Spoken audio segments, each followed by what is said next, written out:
etheni loo nto uyophuma kwabo apha kwi-partnership leni nayo nabo ayizuphazamisa umsebenzi wenu?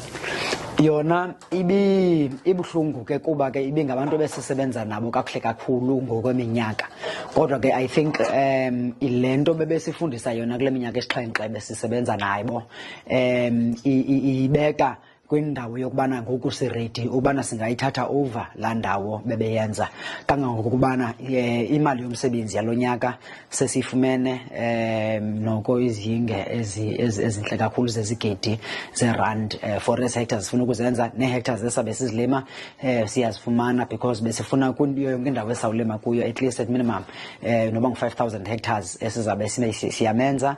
And also kukalapha kuthi siyazama ukufumana izinto zokubana at least kubekho into ze-tractor ke ezikhoyo internally, so into ezininzi basifundisile. Then kwalapha kubo ke ngoku abantu besebenza nabo siza ii-managers ebesebenza nazo nabantu bebesincedisa kwi-agricultural economist siyabaretaina bona sibafake ngaphakathi apha kuDallas Agri Park.